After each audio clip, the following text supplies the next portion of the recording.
Hello மக்களே, எல்லாருக்கும் happy மாலை வணக்கம். கோலம் பேசுதடி சீரீஸில் கோலம் 44.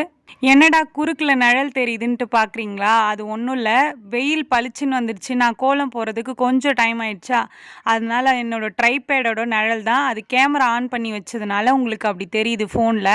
இன்றைக்கி என்ன கோலம் பார்த்தீங்கன்னா, சிம்பிளான 3 டாட் வச்சு சந்து புள்ளி 2ல் முடிகிற ஒரு பூ கோலம் தான். இந்த கோலம் வந்து ஈஸியாக இருக்கும். நடுவில் வர டிசைன் மட்டும் கொஞ்சம் பொறுமையாக போடுங்க. ஃபஸ்ட் டைம் போடுறவங்களுக்காக சொல்கிறேன். அதே மாதிரி இந்த வளைவுலாம் வரலனா ஃபஸ்ட்டு வந்து ஸ்லோவாக போடுங்க. மெலிசா குட்டி குட்டியாக போடுங்க, பெருசாக போடாதீங்க. நம்ம கோலம் வந்து பெருசு பெருசாக வேணுன்னா எவ்வளோ பெருசு வேணால் போட்டுக்கலாம். இந்த கோடு போட்டேன்ல, இந்த அச்சை பெருசு பெருசாக வச்சா கோலம் பெருசாக வரும். நீங்கள் ஃபஸ்ட்டு குட்டி குட்டியாக போட்டு பாருங்கள். இதையே குட்டியாக சின்னதாக போடுங்க. நான் வந்து இது கோலம் தெரியணுன்றதுக்காக மீடியமாக போட்டிருக்கேன்.